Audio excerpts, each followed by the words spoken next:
Oh, we're live. Oh, Right. off. Here, my screen went dark. Hold on. Well, that's not a I good. don't think we can hold on anymore. I think we're live. Oh, are we live? Yeah, we're going. Yeah. Oh, Joe. Oh, good, eh? How's it going, everyone? Hello, everyone, and thanks for joining us. My name is Tom Edwards. I'm the U.S. Marketing Manager for Focusrite Pro. I am joined here with my cohort, Dave Riley, who's the North American Sales Manager, and award-winning producers and engineers, Rob Burrell and Garth Richardson. Thank you so much for joining us today, guys. Glad to be here. Both of these guys How's it going? have home studios in different corners of the world, but both of them have had home studios for some number of years now and have done a lot of really great, successful work out of home studios. And we were wanting to sit down and talk about basically what led them to decide that they didn't need to work in a mega multi-room studio anymore, and that they wanted to invest in building out a space right around their house. So I think to get started, let's get a little bit of background from you, Garth.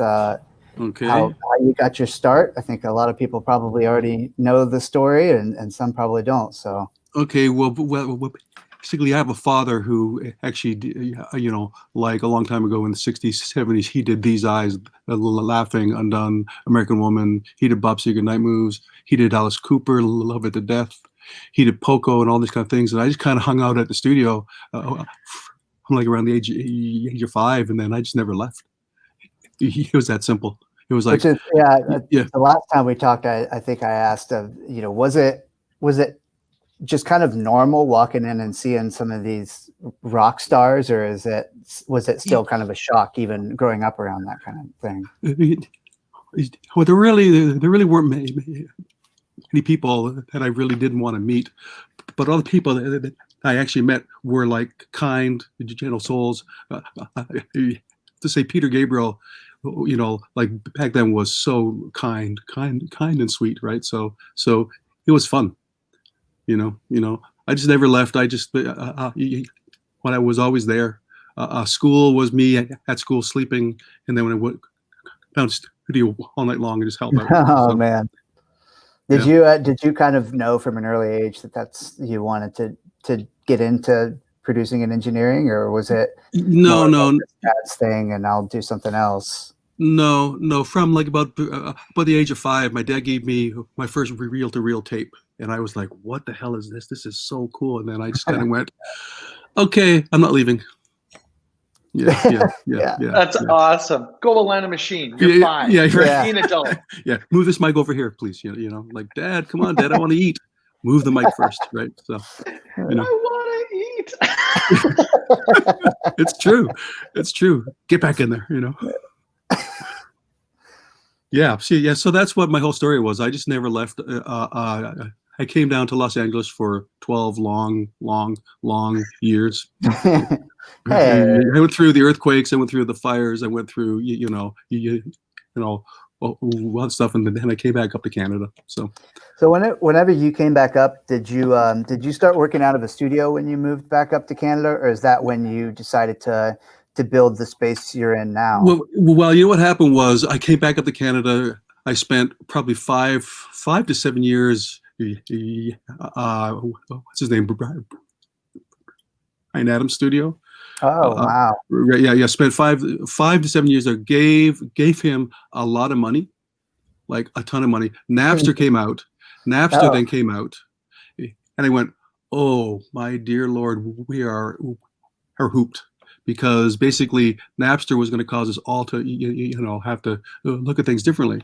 Mm-hmm. So like I decided to have my own studio because there's only way that you could keep the records at the quality they were, but not have to give someone that has bags of money, like tons of money, more money, right? So basically, depending upon the budget, I do use the big rooms, like every once in a while. And now you're kind of utilizing some of the Dante enabled Yes, gear yes, to be yes, able to yeah. record in some pretty wild spaces. For anyone watching, Garth has this incredible space that's looks basically like it's in the middle of nowhere in the woods. It almost is. It almost is. I actually have 5 buildings on the property. You can have lines run down to them all. So if you want to do something in the barn, you can. If you want to go over to the band house, you can do something from there. So the great thing about Dante is you only have to run one cable. It's one band here a long time ago. We had to run actually mic line over a mic,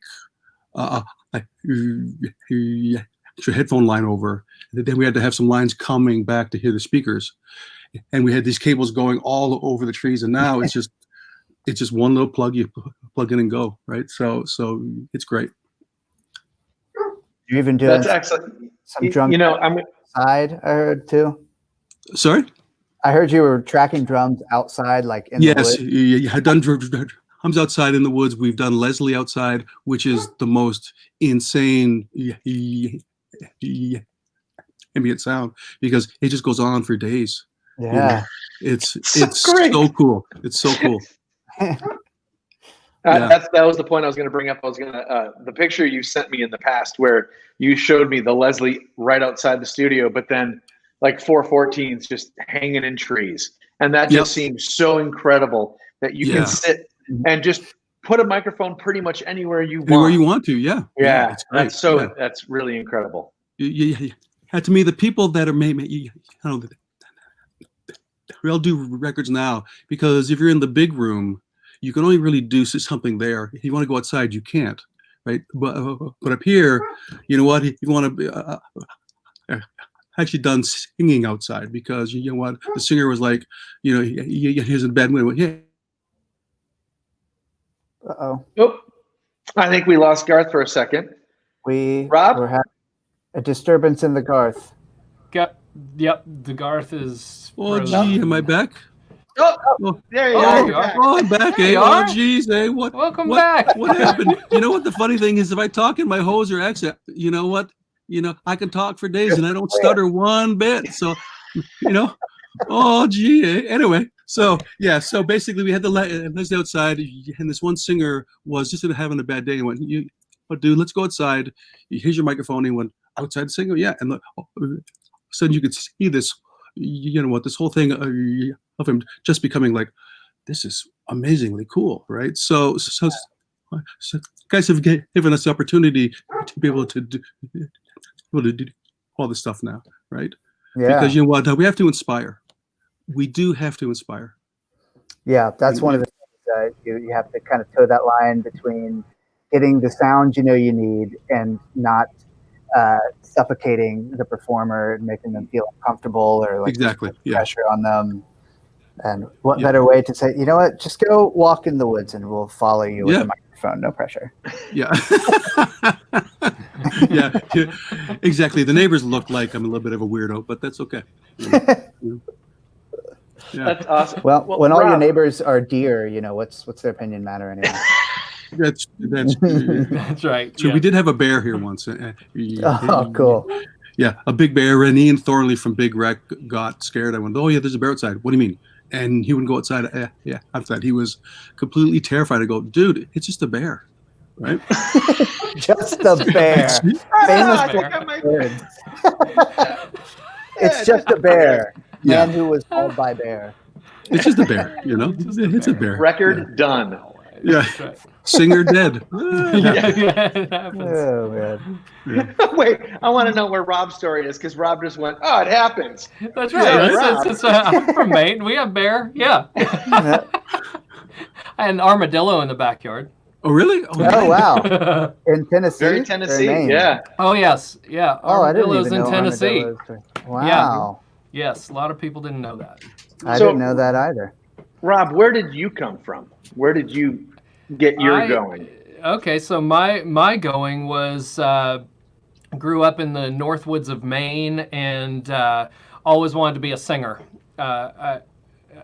spent my life singing.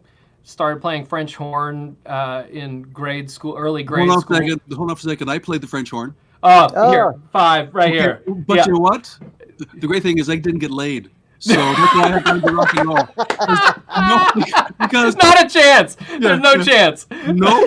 Nobody would ever walk home with you while you're carrying your horn because it wasn't cool. Anyway, okay, sorry. This is the most truth. This is the most truth we've ever had right here surrounding the reality of French horn playing. I completely agree. Man, this video is going to go viral in the French horn community. That's right. Yes. Yeah. We're making friends everywhere. So I graduated high school, headed to a school just outside New York City to be a vocal performance major, and had 2 professors that took me under their wing. And one of them said, it's great that you want to be a rock star and all, but you should check out the life of background vocalist, which at the time in the early 90s was a great gig. In New York, there was work for everyone as much as you want. So I went into Acme Recording Studios in Mamaroneck, New York with that professor, where he was producing background vocal session. And they had just finished Spin Doctor's Pocket Full of Kryptonite there, which was blowing up on the radio, huge. Whitney Houston records on the wall, so I was completely enamored. But being from the middle of the woods, I just listened to music. I didn't know how music was made. And that night, watching the producer and engineer get what they wanted out of these singers, literally that night, the course of my life changed. I said, I want to be on this side of the glass, not the performance side. And that was it. And so from there, another professor that I had, his brother-in-law had just taken the head of the music department position at Belmont here in Nashville, where they had just had Russ Berger build a $5 million studio, and this was the early 90s. Now every school has a recording program. You could count on one hand in the early 90s how many, schools had programs. And so I came down and checked it out and transferred and entered the production and engineering program there. So that was the beginning of my. And your entry into the industry kind of came at an interesting time, like right when there was a change starting to happen. That we're switching to ADAT and some of the other analog formats kind of on the path to digital recording. Yes. And I think it's really interesting now, the last time we spoke, that you're, I want to say, completely 100% in the box now once you've tracked. Yes. Yeah.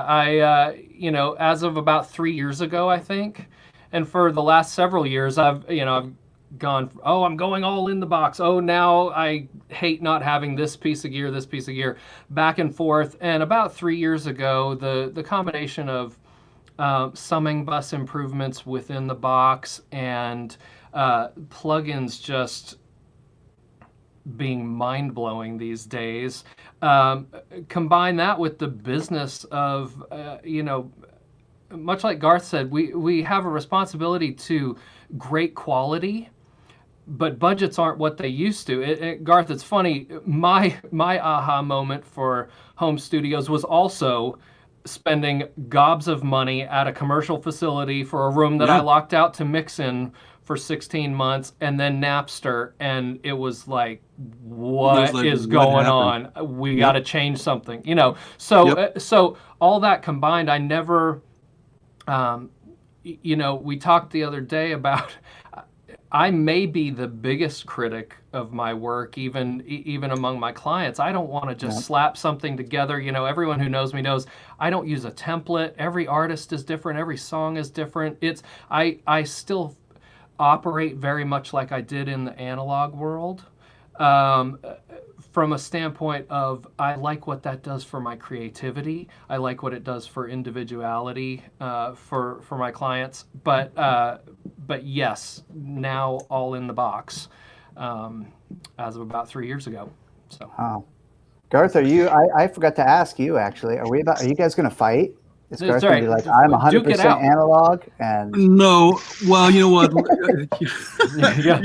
I'm an old dog here, right? So, like, I still love the analog sound. Mhm. So my workflow is everything goes into the box analog, Mhm. like with all my outboard gear, my compressors, my limiters, my Pultecs, all that kind of stuff. But then once you're in the box, then you're not going to go out of the box. Right. To me, right? Mhm. Because Yeah. you know what, the thing that all the kids have to understand is what shitty sound that you put in the box Yeah. won't be better because because you're going to put what 17 plugins on it. Right. Mhm. Right. You still have to have a great source. You still have to Yes. make sure that you have a great sounding a guitar, a great sounding amp, a great sounding drummer, a great sounding, whatever. Shit in means shit out. Yep. That's right. Yeah. Yep. Right? Yeah. Absolutely. 100%. I think what you were saying when we talked the other day about the ISA, Rob, about trying to get the sound that you need for a record. You can get there, if you don't have it exactly how you want it at the beginning. You can get there with a lot of time, which is money, processing it. But it's so much better to just get it right at the beginning, and then start from a solid foundation. And also, it helps you as you're building a song to know what that end result is going to sound like, and assembling the pieces properly to get there.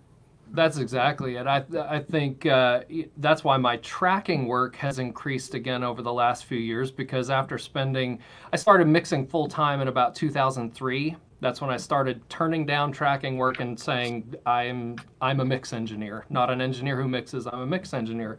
And so it was a tricky transition with some clients, but we eventually got to that point where that was the assumption, is that I was going to mix.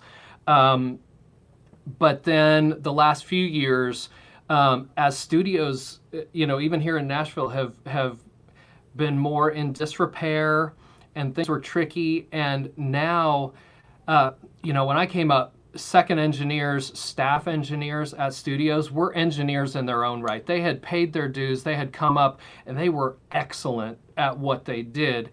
And now a lot of studios are using kids straight out of school, who some of whom, these big schools, they've literally had about 3 hours on a console by the time they graduate. And so I feel bad for them. I love being able to help however I can, but the reality is those days of a client going, well, we've got a small budget, so we're going to use the staff guy to cut the record. I was getting stuff to mix that, Garth, you just put it exactly this.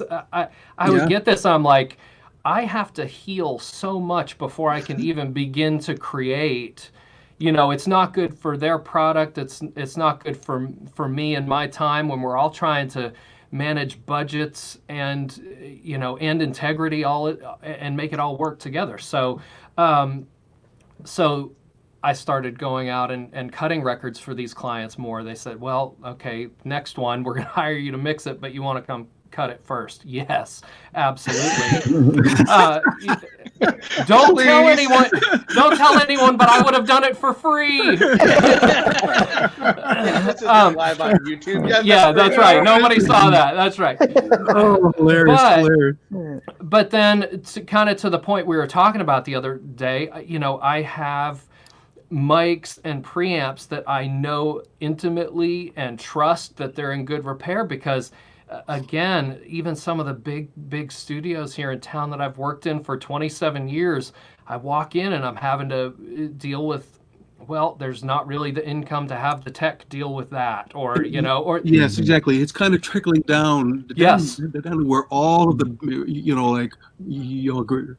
rooms you have to pound the console still, but in the old days it worked flawlessly. Yes. Because we're paying them $2,500 a day. That's right. And if something went $1,000 a day, now $1,000 to $800 a day, and of course they can't keep it up. They can't afford support staff. Yeah, it used to be that something went down and the tech was in the room within 30 minutes pulling that piece of gear, and it was repaired inside of 30 minutes. And now they're like, oh yeah, that doesn't work, you better pick something else. Or A couple months ago, I was tracking on a Neve VR, and we had guitar picks and paper clips shoved in buttons just to keep the crackling at a minimum. Which I think VRs did that from the day they were made. Sorry, Neve, but yeah, that's true. But True.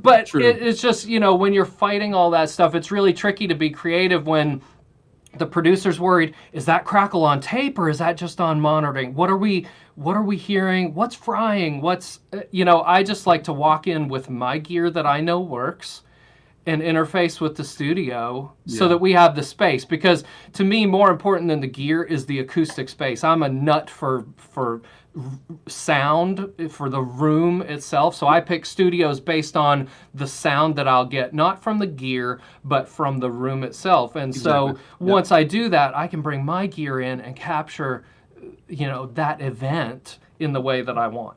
So, So I want to bring up something that you mentioned when we spoke earlier this week.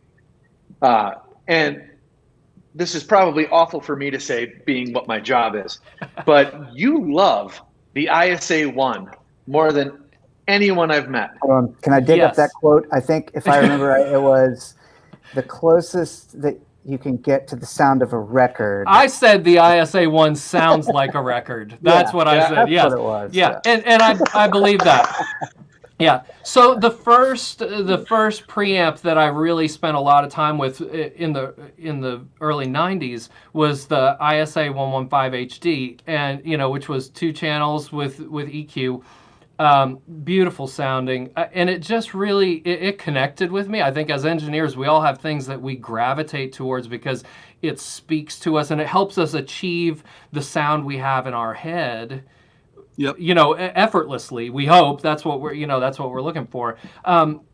And so my attraction to Focusrite was very early, early to mid 90s, and then had the opportunity to work on the Forte Studio console here at the Music Mill in Nashville, and so although most of my mixing time was on SSLs because from a workflow standpoint in mixing, it's just my favorite apart from in Pro Tools.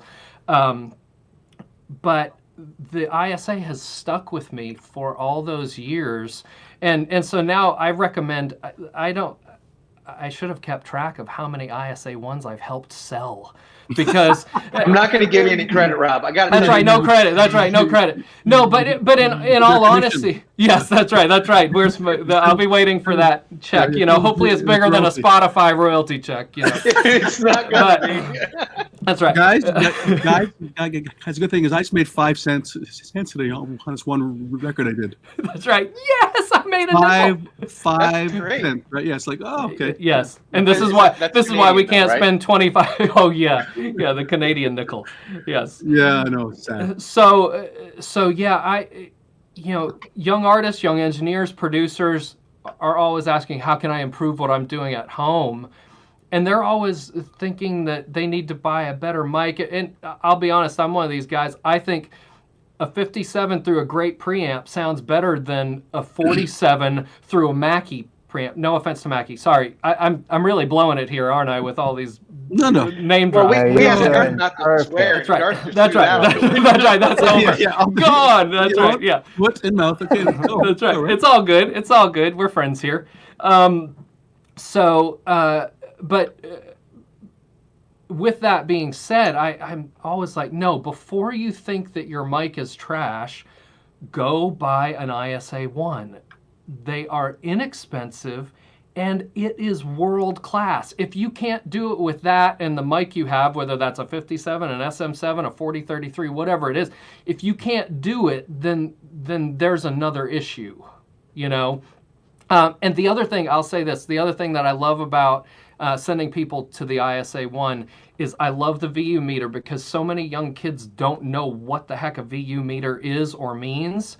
And so when they're recording with their preamps on board, their interface or whatever, the tendency to cut way too hot. They don't realize that a pseudo peak meter, it might look like it's 10 dB down, but you could be clipping and it's not showing up on the meter. You also have to understand that you are pushing the analog limits of your preamp as well, not only hitting the D to A too hot. So people come back and not only do they love the tone of the ISA, but by having that VU meter to have a better reference of recording level, everything once you're in the box sounds better and bigger when you're not annihilating it. Most DAWs, the ideal place to hit it is halfway down on the meter, depending on what meter mode you're in. But anyway, that's my soapbox right there. Okay, well, to go back to what you're talking about your microphone. Cut that segment. Yeah. Okay. Run it on TV. What was that, Garth? Okay, well, to go back to your comment about which microphone to use and which mic to use. I did the first Rage Against the Machine record, and Zach sang through the actual Shure 58.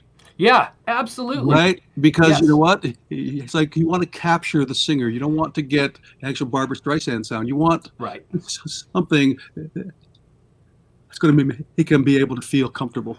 Absolutely. Right. Absolutely. And in that case, a 58 is so versatile. Oh, It'll it's take so- the level, it's as articulate as you need it to be. Yep. That's one of my desert island favorites. Yep, You can't same. go wrong with that sucker. Yep. True. Yes. When it is so funny that you'll be working on a record and you throw it up against all the other big famous names, and it will win. And I think it is a comfort thing, as Garth was saying. Yeah. You know what I mean? Everyone is used to singing into a 58 from when they're starting their band, because that is a cheap mic, but it's That's a right. great mic. It's a great mic. So yeah, Exactly. performance. Yeah. And that goes back to, whether we're talking about the mic or, again, the ease of the ISA one when they're plugging in.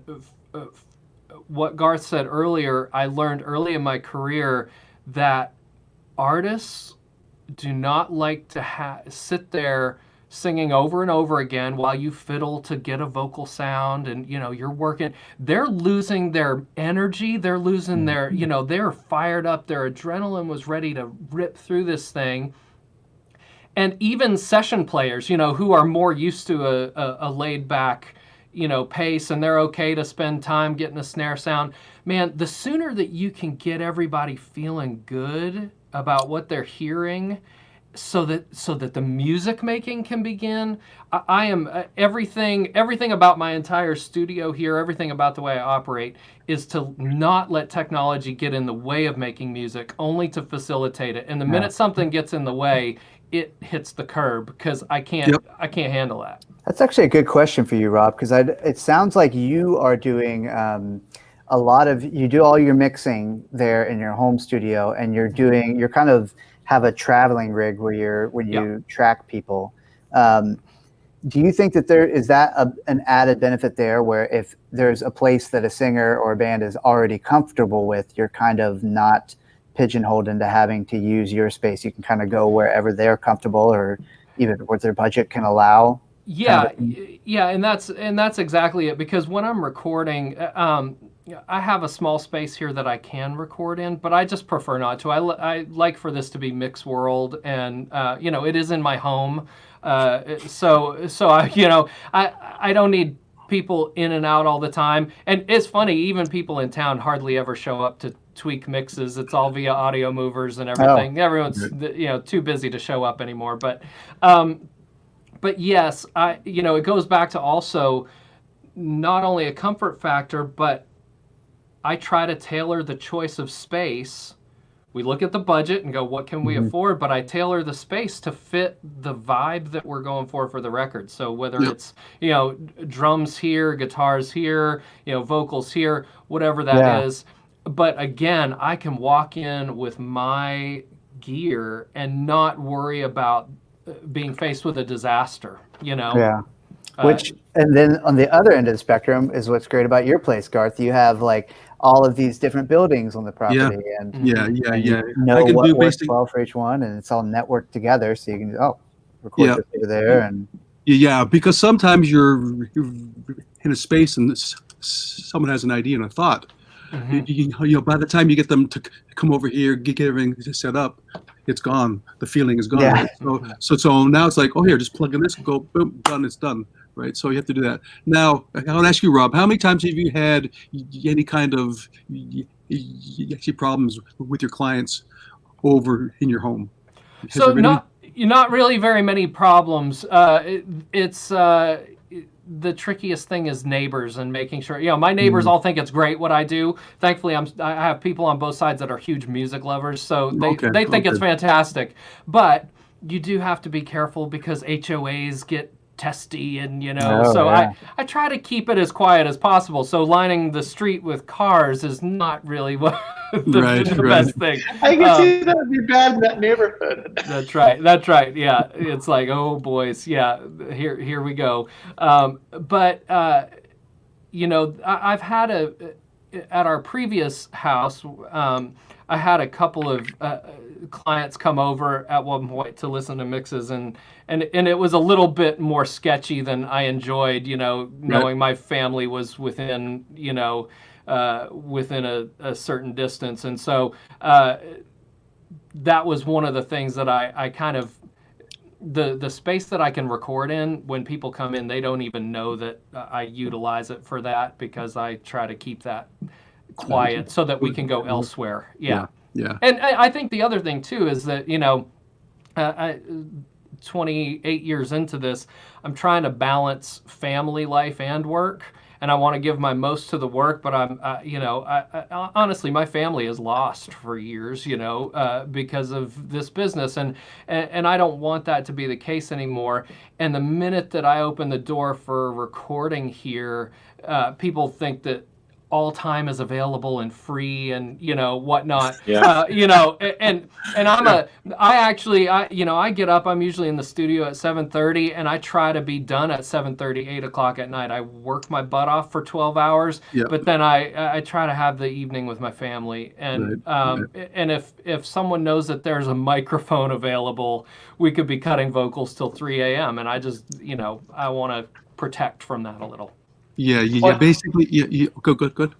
Well, I was just going to say, and that's kind of the beautiful part, right? Is that you can work from home. Your commute is, I'm here. Yes. That's right. Yes. Well, but exactly. It's a great thing, because now you don't have to add all this extra time. You get more family time. You get more time to do whatever you want, and it's easier too, right? So now, if you haven't mowed the lawn, someone can walk downstairs and say, "Go mow the lawn." That's right. Exactly. Hey, guess what? Thankfully, my wife is a lawn boss. She kills it for me. Fantastic. Yes. Hit the lottery. That's right. That's right. She's a keeper. Fantastic. I think speaking of that, how do you feel, you mix a lot of stuff in Atmos, which is such an up and coming thing right now. I've in the short amount of time since I was introduced to Atmos about 3 years ago, and now it's blown my mind how it's gone from being this thing that only these really, really big companies were able to do, to build a mixing stage, to seeing it, Dolby has adapted, Focusrite has products that can be scaled from a bedroom studio up to, the Super Bowl.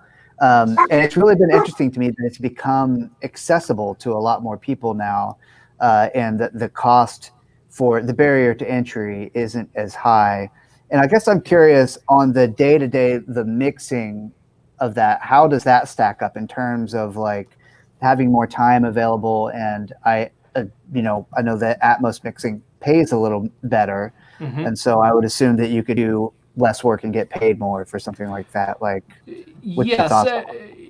so that is, it's sort of true. And again, it depends on the client. I mean, some of the people that are wanting remixed material, they're kind of going, okay, what can you do in this amount of time for this amount of money?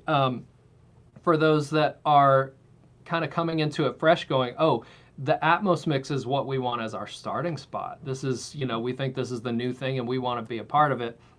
Then, often we get to take more time with that.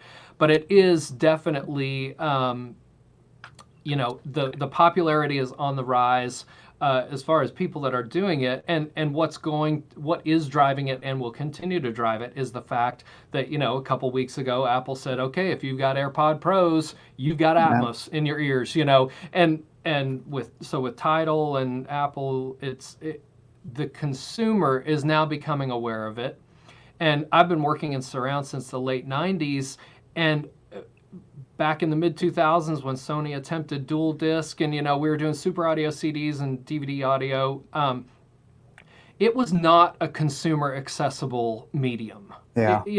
Apart from uber tech, uber techie people and people with money, nobody could set up to hear this. And now we have a technology that, in my opinion, is an amazing musical experience. Not about gimmicks. It is ridiculously engaging. An experience. That's the best way to put it. It's an experience, yeah. And now you can pop it in your ears.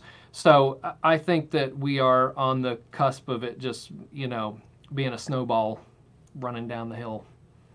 Garth, I think you're going to have to build an Atmos barn. Well, you know what? I'm already. We're working on it. Oh, really? Yeah, we are working. As soon as Canada lets Americans in again, I'm going to visit. That's right. There you go. Awesome. I got the. You have some bubblies for you. There you go. There you go. That's right. Got your bubbly. Hilarious. This room is sponsored by Bubbly. And then I think that is the beautiful part. Like, Rob's system is based off of a Red 16 line, where Garth's system is more based off of a full RedNet installation. Mm-hmm. But yet they both can do the same thing. Yeah. It's just you come at it from a different way. So for Garth to go and add a full Atmos system to his system literally is adding one more piece of gear and a whole chuck of monitors. Yeah. And he's Atmos. I mean, it really does get that simple now. And I think that's the beautiful part about, you get to work at home, but you don't have to just mix in stereo and mono, and you've got your 3 speakers and you're happy. You can go much further. Rob has one of the most psychotic sounding systems. It's 11.1.35 or something. That's right. Yeah. 87. Yeah. 11.1. Yeah. 11.1.4. And it is, it's kind of breathtaking. Yeah. Yeah. Yeah. What do you have speaker wise, Rob? Okay. So, speaker wise, I'm using, I have a combo of speakers, which, because you get to tune, tweak everything in the renderer, they all work well. But I've got ATC 50s for my left, right, and ATC 20 for my center, dual bag end subwoofers, and then all of the other speakers are JBL 306P Mark IIs. Okay. And it sounds fantastic. I have it by working speaker placement carefully. Every speaker is full range. I didn't have to do any bass management, which you can do in an Atmos setup, but Dolby prefers that you don't, right. Just so you know what you're hearing. And so I was able to achieve full range all the way around with everything. And again, this is all using the 16 line only. It's all just so elegant. You're so good with the plugs, Rob. I know. This is the best conversation. Okay, but I know. I got this. You can log off now. I'll see you guys later. That's right. But this is one of the things that we've talked about for so long that my initial intrigue into the 16 line was because I had been gearing up to do Atmos for quite a while and just hadn't found the right integration for my system where I wouldn't have to rip apart my normal day-to-day stereo workflow, because a year and a half ago this was a bit of an if you build it, will they come? I don't know, but I thought it was worth the shot, and so I needed something that would fit my current workflow, but that would not tie my hands at all to what I wanted to do in the future. And the 16 line, I'm like a kid at Christmas with this thing, literally, because there's nothing that I need it to do that it won't do, and it sounds absolutely ridiculous. On top of just being functional, it sounds stupid good, so...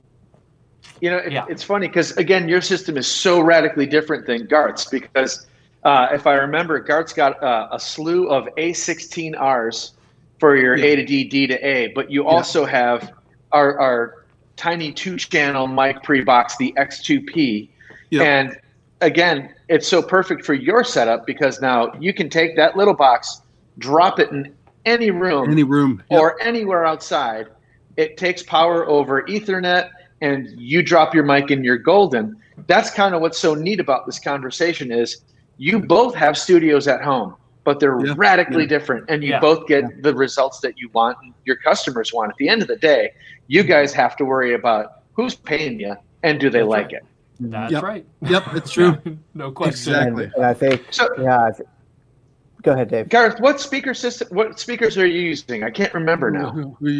Okay, I do have the PMCs right now. I'm just in the beginning to talk to them about actually putting in the Atmos room in here too. So yeah. But you know what? That's gonna be like a lot of money. Yeah. That's gonna be. It's like how much? Yeah, which honestly, Garth, that's what my conversations with ATC. I just about fell on the floor, and so I was previously a JBL guy, and so I thought, okay, I'm going to keep my front the way that I like it, but I'm going to try out these JBLs, and man. Yeah, they're good. Great. Okay, yeah. Good to know. Yeah. Good. Yeah. Worth checking out. Yes. Okay. Easy it's like on the pocket. That's right. Yes.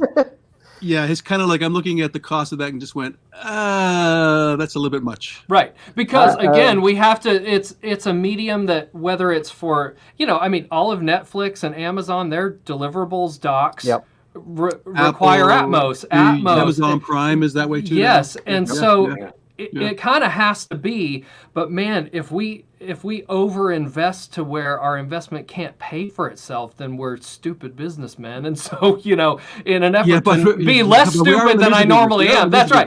That's right. Yeah, exactly. We are in the music business. That's right. That's right. Because we're stupid. That's right. How do you make $1 million in the music business? Start with $5 million.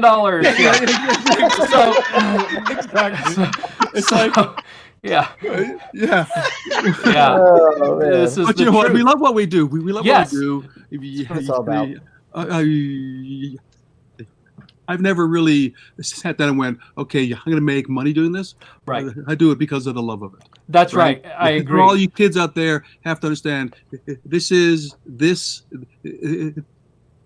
a huge lifestyle, right? If you do it right, the money will come. But if you do it badly, there'll be no money for you. Right. So be smart. Yes, agreed. Yeah, that's the thing. Pursue the passion, but be smart about the business part of it. Yeah. Well, it looks like we're coming up on time. We got about 2.5 minutes left. Let's each take a minute. Garth, we'll start with you, hometown hero. What would your advice be to anyone listening? Okay, anyone listening? My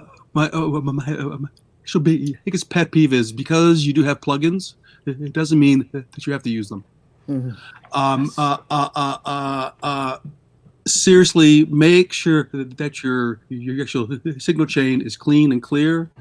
Don't over compress, because if you want it to not be compressed, you can't. Don't over EQ, because if you don't want it to be that bright, you can't take back what you already done. So be smart about it. Go in, make sure that it's a good, honest, clean sound. Then when you're in the mixing side, you can refit, you can distort it, you can put EQ on it for days, but you always have to have a good source, right? Simple, a very simple task. Rob? Yeah. What you got? Okay. I'm going to just piggyback off that, because I don't think it's either not said enough or it's not heard. So I can't agree more with that, which is one of the reasons we're here talking about this. The source is everything. And for me, as someone who is 98% of my living is mixing, when I get stuff that's been overcooked or hasn't had the forethought of where is it going to be once we do 8,000 overdubs? Oh no, the drums don't even cut now, because they sounded great when we cut them with all this compression and everything, and now they don't work in the track. They're tiny, or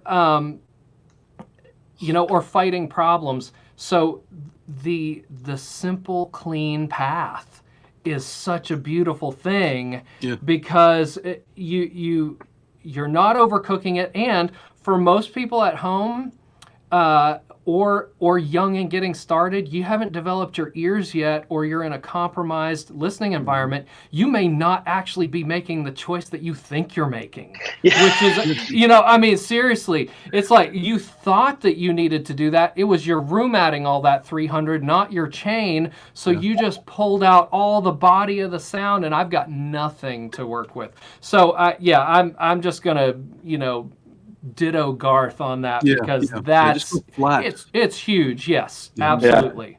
If you Well, don't know, if you don't know, just go flat. That's right. Agreed. Yep. It looks like we're out of time. Thank you, Erickson, for having us. This was a fun conversation with Tom, Dave, Rob, and Garth. We should do this as like a weekly show. That's right. This would be We're a fun. show. That's right. We're professionals. I love it. We're pros. We're pros. Thanks, everybody. Okay, guys. Thanks everyone Thank for you. watching, and see you guys.